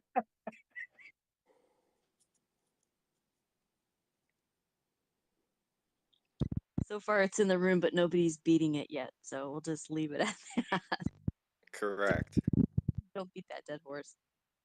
I've been just over here working and listening, but Trey, has Trey been? She's got a mic. Has you been talking?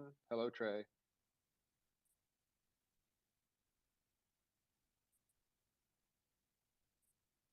Hi, hi. So sorry, my mic. Oh, Good afternoon, everybody. Has my I'm British awake. accent? It's amazing. I love it. I thought I came in before, and I think I came in the middle of an argument. I'm not too sure. With a British person and an American, so I stayed quiet. I thought, oops, I'm British here. Maybe I shouldn't be here. No. Well, and I just got caught the back end of it, and I thought, oh dear, you know. And then I heard someone say, maybe we should make a room for Americans only. I thought, oh my gosh, I'll just stay quiet for a bit. I didn't say anything, but I'm very pro-American, you guys. Arguments are much better when there's a British accent involved. I went to give my phone call, let me just decline it. From work. Yes. Yeah, I'm from Britain, as everybody knows. I'm from UK. I did live in America for quite a while. I'm Indian descent, so half my family's not native Indian as you know in America, but Indian as in the country Indian from you know that side of the things. So yeah.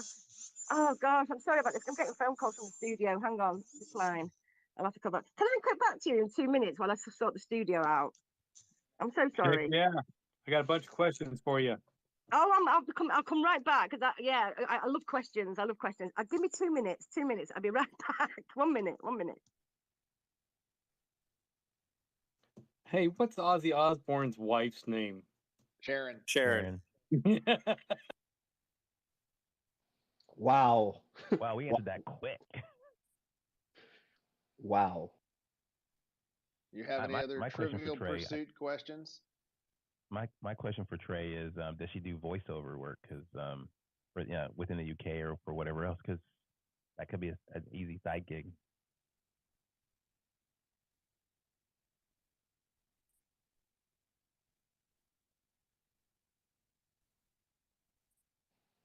Sharon, if you're Arlen, listening, I'm a lover, not a fighter, so please don't block me. Arlen, are you unblocked yet? Oh, you know what? Let me check. I've been checking throughout the day. Let me check right now. I mean, basically, what I'm doing is just making sure that you get the reminder that you are still blocked. Thanks. Actually, New Zealand, I think it's 11 here. No, it should be their evening at least.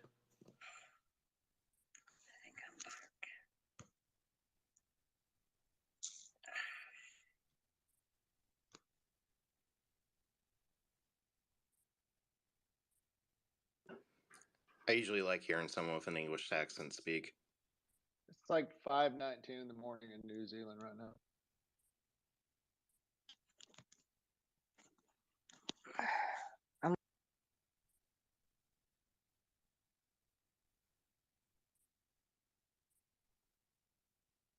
And yes, I'm still blocked. I'm gonna tweet about it. Hold on. No. Let's see if it works before you get officially blocked. Did you say it's 5 in the morning in New Zealand? AM. I would never say anything. I would never say anything mean. It would be like, "Hey guys, it's January 6th, 2023, year of our Lord, and I'm still blocked by Kim.com."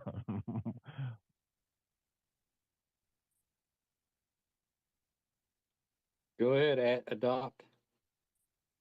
How you doing, guys? I'm from Canada. I'm Welcome. sorry. So yeah. Tell me. Yeah. Well, unfortunately, our government has been trained by Klaus Schwab and the WHO, so we're basically in the dumpster, and it looks like they're coming after you guys next. Or they're already halfway there. Well, I mean, they can try. Yeah. Well, they're trying to do digital ID here in Canada. They froze my bank account for 39 days because I was one of the organizers in the protest. Now they got a $400 million lawsuit against 60 of us. And it's madness here. It's next is facial ID that we can do our license online because they still want us to wear masks when we go in to do certain stuff in the federal government here. Like they're not stopping here. They keep pushing the agenda. Yeah, they're probably not going to until something else breaks. You guys need to speak up for us. You guys are way bigger than us. You guys need to pull this off somehow. Because whatever happens to you guys, we'll follow, right? Well, Well, if you think about it, go ahead, Bishop. Oh, I was gonna say we are literally having our own battles down here at this moment. We got a judicial system that can randomly just say nope, not even see the damn case, and then we've got some random ones where they actually go in our favor. Um, I mean, we're at the point we're literally losing ours. I know. Yeah. I've been watching you guys. Our system's done here. Like I got $500,000 sitting in the bank of the donated money that for the adopter trucker stuff, and they won't even let me use that to fight this lawsuit. But they'll let people who have drug money in their account use that to fight different stuff.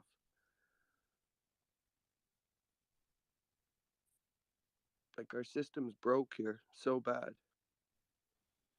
Well, you know, they're the southern border's open. Y'all should just find a sponsor and just retreat and move down and let it collapse on its face, and then Well, when it's all done, go back up. well, I don't even want to come back here. I'm a trucker, right? So I was thinking I could get someone to sponsor me for trucking and move. I got 7 kids. I want to move my kids down to Kentucky. That's where a bunch of the Canadian friends are going right now. Well, hashtag adopt a Canuck. Adopt a Canuck. Okay. Yeah, leave Fidel Trudeau there. Yeah, because he's lost his mind, eh? Like now he's got this new law in British Columbia where they're trying to change the consent law. So basically, your doctor knows better than you. Say you come in for an emergency operation, they can vaccinate you if they want it while you're out. Like, is that mental or what? Like, I mean, it sounds perfectly reasonable to me. Well, the blood you're getting is going to be from vaccinated people too. So I know. Ooh, that's a good point right there. Oh my gosh, that's a man. I That's wanted a to start great a point. blood bank, but they'd probably put me in jail for that. Yeah, I started one a while back and got in trouble. Apparently, there's a bunch of paperwork and stuff. Yeah. Arlen, did you follow that lawsuit where the parents were refusing vaccinated blood transfusion for their baby? No, but I'd be right there with them. I mean, there'd be no way. There'd be Dude, they no lost way. the case. Yeah, the What? cops went right in the room, took the kid, and operated. and vaccinated. Yep. And in New Zealand, they took the kid from the parents permanently, I think. Like, is this like a Twilight Zone? Or is this really happening, or what? That's why I call it the Matrix. I mean, I want to go over to the States because, like you said, you guys are winning some of the cases, and then some of them, it's like, I don't understand why you're not winning them. Like, These It's so not that people we're not elect and trying. Well, a case prosecute got to themselves. got to hear a case to win it, and if the judge ain't gonna hear it, then there's nothing to win. I mean, that's the issue. We had a whole bunch of judicial courts that just decided they didn't want to hear the cases. I mean, they literally just said, nope, we're not going to listen to them. I mean, I don't know Nope. how that's even possible. Yep, nope. I don't know how that's how that's even possible, but they did it. I So know. here's the thing: if everything's as it is, I think we all have a common denominator called Soros. I agree. How do you get rid of that guy? How do you get rid of these rich people that are backing all this craziness? Well, I mean, I'll get when you banned get if I pushed said to the what I said. edge, I guess you could have a party for them and give them a special gift. You need deeper pockets than the people that are lining theirs. I know, and they're running the world. BlackRock and Vanguard run the world. Well, they elect and prosecute themselves, so good luck with that. Yeah, I know. Yeah, and if they want, they punish you and throw you off to the side. Well, if you think about it, the last 200 years has been a fluke, right? The level of freedom that the Canadians and the American population has enjoyed. Psycho. You look back at some of the kings and queens; they were a little bit crazy. Some That's of them. why it's legal to marry your first cousin Wow. because the royal family do it. You know, and I think the biggest thing that they've figured out how to divide us by race and culture and language. We Oh, have to unite like we did in Ottawa. it's the oldest trick in the book. Divide and conquer. Because Oldest trick. in Canada, we don't care what you speak, what color you are. If you're a goof, you're a goof. If you're not, we treat you like gold. Yeah, I think that's the same for most of the world. For the most, common sense thinking people who can who possess critical thought Yeah, and self awareness. That's it's quite common knowledge that I'm Indian, half with Irish blood, Greek blood. I'm quite a mutt if you put it that way. But I've you know, but I've never ever identified as either. I'm just me. You take me as you find me. mm-hmm. I use the thing MS only because I don't want to display if I'm married or single. Yeah. That's my And I believe in choice. a healthy argument too. Oh yeah, yes. I think what's completely gone out the window is the concept of agreeing to disagree. you know, and the old-fashioned idea. What has become to be an old-fashioned idea of us as amongst friends, you don't talk politics or religion. I know. That was one of the unspoken, unwritten rules. You just did, and you agreed to disagree. You didn't fall out as friends. Exactly. You and now it's like you either agree with me or we're never going to be friends again, and I don't want to know you. And it's not, in fact, don't have any relevance anymore. It's the majority rules. Yeah, and how can we learn? Like I learned from arguments. Maybe I am wrong. Well, You know what I this is mean? why the Oxford debate is very famous in England, and they're even cancelling talkers at Oxford University. This is unheard of. This is unprecedented. Well, look You at they're know, and going it, after Jordan Peterson in Canada. yes, and Like yes, it's crazy. And you know they suspended him in 2017, and I'm yes. glad he's fighting it. He's not going to give in to them. Well, the way they dragged him out, the way the police dragged him out the embassy in London was absolutely horrendous. And now, me being a journalist as well, I'm gagged quite a lot of it, quite a lot on radio. I am gagged by our governing body, which is called Ofcom. Now, you get away with more on television than you do on radio. And I get gagged a lot. Also, around election time, if it's a general election, for 12 weeks before the election, I wouldn't be able to talk about the certain politicians because I'd have to play devil's advocate. I'd have to remain neutral. And if I invited one politician, I'd have to invite all seven from all different parties to have an unbiased opinion. So I wouldn't be able to interject my opinion. I just have to play devil's advocate and be neutral within all this. So it's very, very hard for me.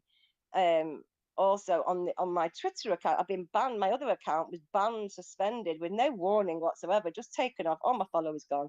So I've had to resort to using this account, which is connected to the radio station. So I've had to put a disclaimer on this one to say that any of my opinions or retweets are mine alone and don't necessarily, you know, its radio station is not involved. So it's So quite hard for me. Tr- Trey, so you couldn't do me a favor and call Yellow Bastard a cunt for me, and do it aggressively. A Just do it cunt. aggressively. You Yeah, yeah. cunt. No, I don't like that word. No, all right, you cunt. You know what? Ricky Gervais, my favourite old. I love Ricky Gervais. He just cracks me up, and that's his favourite word. Have you all heard of Ricky Gervais? Yeah, Yes. yeah, I saw the clip for his new show. Yeah, it's Yeah, great. he's Love him. brilliant. He's great. I mean, the way he lambasted them all at the was it the Golden Globes or the Emmys? One of them, anyway. That was hilarious. Do you We're guys all know going who to die Christine anyway. Anderson is? Sorry, you all spoke at once. Then sorry. Christine Anderson. She's supposed to be coming to Canada here, February 18th to the 23rd. Oh, okay. I The don't even. Parliament. I'm not quite sure who she is. Well, she's I think in the Parliament in the UK, if I'm not mistaken. Oh, I don't She's know the that one that name. spoke out against Trudeau. Oh, okay. I'll have to check her out. I'm not too familiar with the name, to be honest with you. Yeah, she I'm let him sure. have it. I thought she was German. I thought she was part of Germany. Christine Anderson with an E. Anderson. She's not British. I don't think she's No, British. I don't recognize her. I may be wrong. I may be wrong. I don't yeah, know. you'll have to look her up. She's a pretty powerful lady. She's really kicking ass. Oh, okay. Well, someone needs to kick Trudeau's ass. Put it that way. I know. Trudeau's ass, however you pronounce it. I'm sorry. Can you believe that our finance minister, which is Christine Fearlin, right, German background, she is a director on the on the Economical World Forum. Oh Like, a God. little bit of a conflict of interest there. Yeah, absolutely, absolutely. Yeah, the WEF. Yeah. And no one's saying anything. Like, it's all okay. Well, look how they're bringing back lockdowns in the disguise of climate.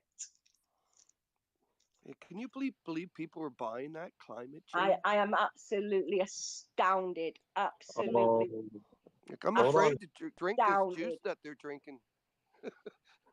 Hold Trey, on a could you second. We got Greta up top. She's got a comment. Go for it, Max.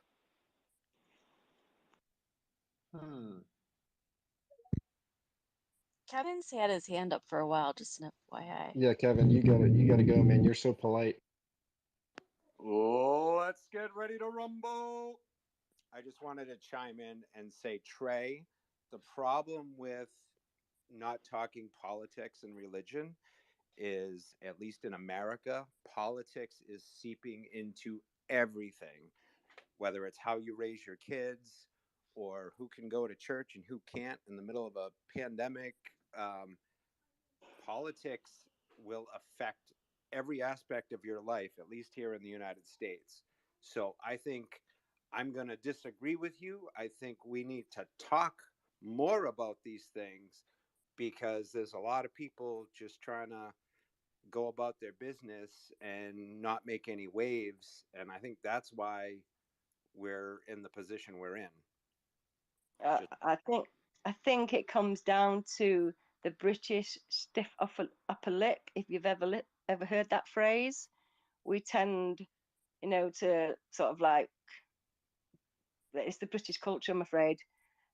Yeah, I don't know what to say about that. Yeah, but we generally don't speak about it. Don't want to follow up. It doesn't involve our lives. We're main on a daily basis. We generally speaking on a daily basis without all the what's going on now.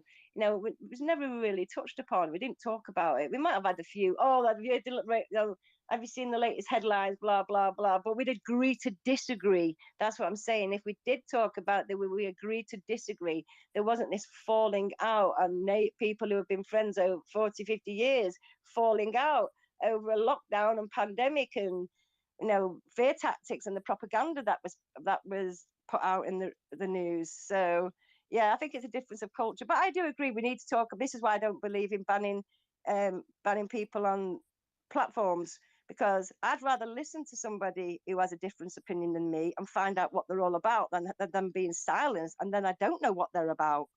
you know you can't, if you silence people, you got to, especially in my profession, I have to listen to both sides of all arguments. I can't just concentrate on what I believe in, because I wouldn't be doing my job. So I have to fill my head with a lot of nonsense from the other side, just so I can get an understanding of where they're coming from, and then I can put a counter argument across, because I'm informed of their way of thinking. Do you understand what I mean? I do, and I think there's two different dynamics at play. There's people that are shallow that Yeah. will have a falling out over whether I'm vaxxed and you're not. But Oh, definitely. then there's those deeper falling out where you've got relatives or friends that want to pick up the phone and rat you out because you're not Oh, vaccinated or you left your house. I mean, those yeah. are good falling outs. This is where the lines in the sand are being drawn. That how deeply disturbed some of our family and friends are on some of these topics. They these you could have family that thinks your kid should be able to go to school and get transition therapy. Well, that's a good relationship to cut off, because if that doesn't align with your values, that's a good goodbye. I know families in this position right now. One of my best friends, her sister, allows her daughter and the school to call her doctor. She wants to be identified as a doctor, something, whatever she calls herself. But this is being played out in school as well. And this is, to me, I'm sorry, but identification comes down to narcissism, in my opinion. And and I just don't agree with it. I just don't agree with it. Well, it's the idea that, I hate to use the word woke, but it's a license to be sadistic. It's a license to be Yes, cynical. It's a license to be an asshole, and that's the problem with absolutely. it. Absolutely 100%. Yes, it's a license to do what the hell you want with no repercussions. You don't have to answer to anybody. I'm right and you're not. I'm privileged and you're not. This is what, and now I'm better than you. And, it's narcissism 101. But we need to use it against them. Like, I identify as vaccinated, even though Oh, I would I never did. get the Oh, I did. vaccine. Do you know what I did? I said, okay, well, I'll play this game. I identify as as um as a schizophrenic with 100 different personalities, each one with a different gender, and each one claims sickness benefit and pension. How about that? And I just stunned everybody with this because they can't cope with it. They can't cope with it being thrown back at them in a logical way where they can't answer you.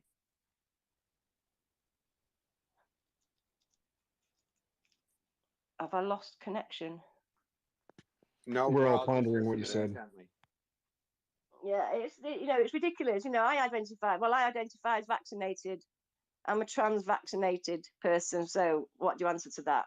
And nobody could put up an argument about it because that's the way the world is, feelings. And it's like policing hate crime. Who polices hate crime? Because what offends me may not offend somebody else. And what offends you doesn't offend me. So who polices that?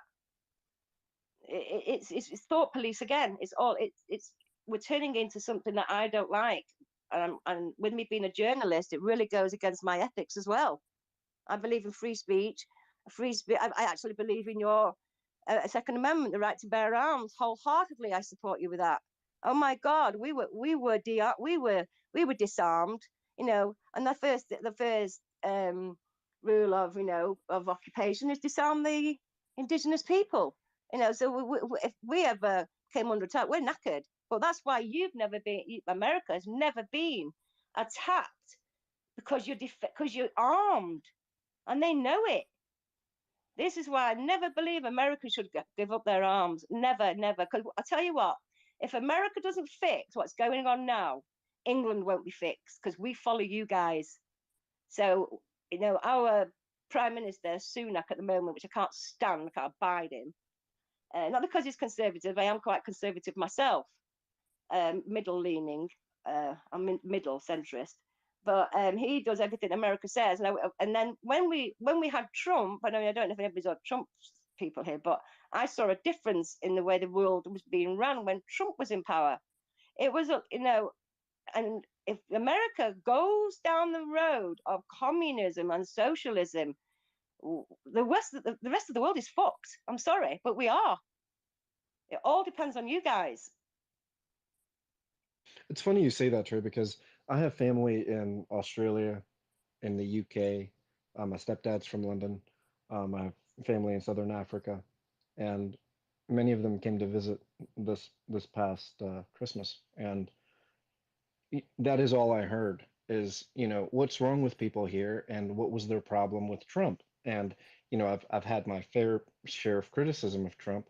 I voted for him. But it's ironic that foreigners that have been paying attention to what's happening here are able to see the hypocrisy, yet the liberal left in the US is not willing to see exactly what foreigners are able to clearly see. And that disconnect, I'm still baffled about. I can't understand it. I can speak on behalf of my family and friends, yeah, and most of my colleagues at the radio station are absolutely astounded, shocked beyond belief how how oh, what can I say? How can I put this nicely? How bad, how your country has declined in the last 2 years. I mean, we're looking at the homelessness, we're looking at the tents, we're looking at the crime, we're looking at I mean, all this running in shops and just wrecking shops. I mean, and it's starting to spill into London as well. It's coming over here as well. And also I noticed a big decline because we used to really envy you guys how patriotic you were, because we never put our flags outside our homes on flagpoles or stood to allegiance at school or we never did any of that or sang the national anthem. We didn't do any of that. So we were like, wow, you Americans really love your country. And, if anybody burned a flag, it was like shock, horror, like what the heck? But now it's like, all that respect has gone. And I don't understand how. If you want to see a little bit of patriotism, shameless plug here. I've been working on a thread since last night of my time in DC on January 6, 21. So as you're all listening and conversing, feel free to check that out. I'll be adding to it throughout the day. Is that you, Kevin? It is. Yeah, my screen isn't working. It's not telling me who's speaking at the moment. It's not showing me. But yeah, okay. I started following you, Kevin. Is that okay?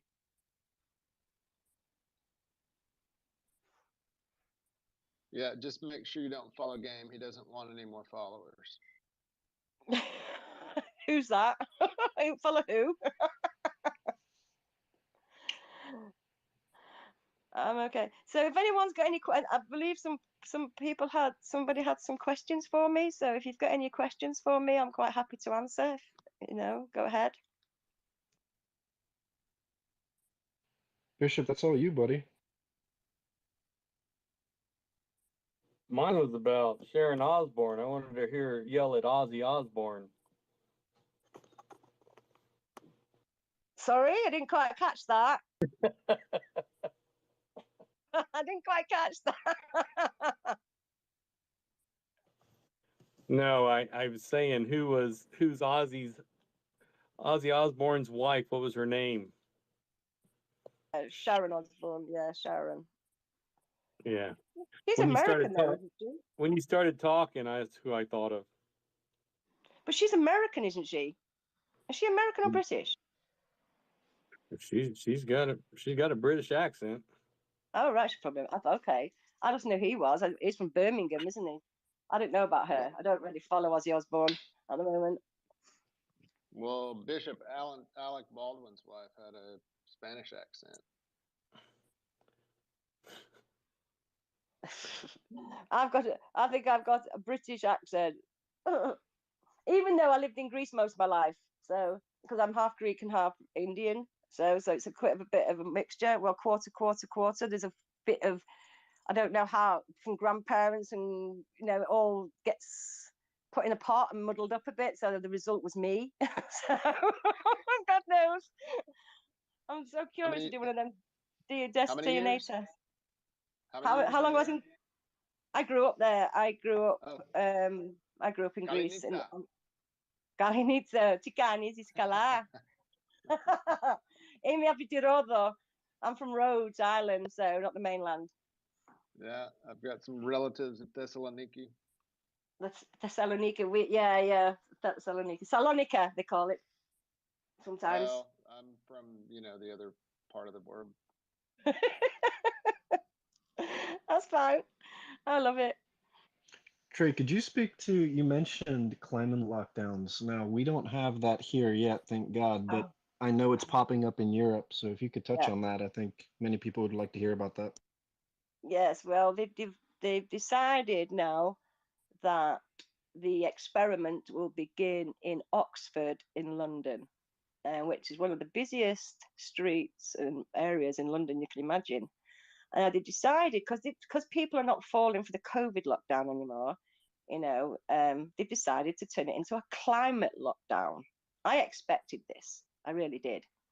For a week in 2023. Australia's followed suit, so they're going to do one in 2024, but I don't know which city or town that's going to be done in right now. But yeah, they're going to choose Oxford in London and another city as well, another highly populated street in London. I can't remember the name, but Oxford Street, I'll concentrate for the moment. So they're trying to turn it into this lockdown, climate lockdown for a week, where they are going to offer people 100 vouchers. And now what these vouchers entail are, if you leave the city, they will give you these vouchers to leave the city for the week, and it's an incentive just to go and get out of the way, really, and not be a nuisance to them. And they're trying to install these 15-minute cities where you work, rest, and play within 15 minutes of your home, to get rid of cars and essentially transport. And this experiment will run. And if this experiment goes ahead, you can bet your bottom dollar that it will not be once a year. It will elevate to twice a year. It will elevate from 1 week to 2 weeks to 1 month, and it will elevate to all cities. And then it will happen in your city, your country. They will do this, and it's already starting in Australia, and other European countries are going to follow suit soon. And this is all because the COVID lie has come out. It's all been unraveled slowly, like we all knew it would, about us COVID conspiracy theories, as they called us back in the day, won't fall for it anymore. So they're doing it under the disguise of climate, which is, I report the news and the weather on my FM radio show. Now, when I do the climate report, my area is green. It's not polluted. So why the hell are we doing this? And also, they're putting into, I don't know if you heard of the ULEZ zones. These ULEZ zones are where you can't drive in with a car if it's using petrol, or it's below a certain year, or you have emissions. You're going to have to pay to drive in your own town. Now they extended one to Manchester, where I'm actually from. And if they go, we've actually all gone against it, and there's a review on about this one at the moment. But if it goes ahead, it will be the largest one in Europe, where people who live and work in their own town will have to pay to drive their car. Now, the cars are not going to be included for another 2 years, but any taxi, bus, Arctic. Super weird, guys, but you know,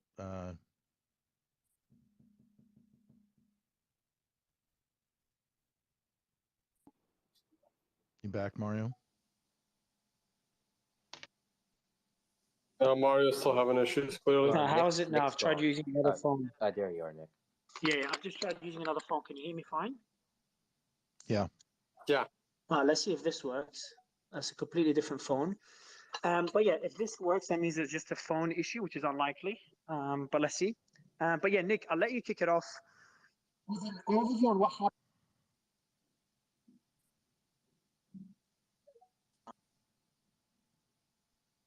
Wow.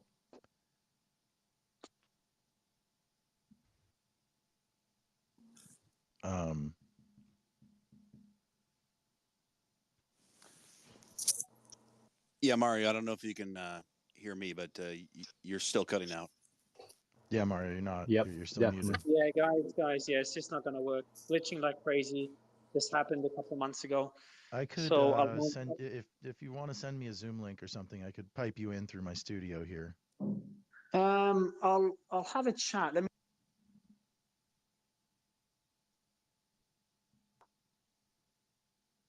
Yeah, unfortunately, you cut out again. What if someone else hosted and gave you Mario co-host? I can just if you guys send me a Zoom link, I can pipe anybody in through Zoom, because I'm at a studio with a mixing board and stuff.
Yesterday to look at why some of these crypto NFTs and crypto were pumping. And I noticed two things.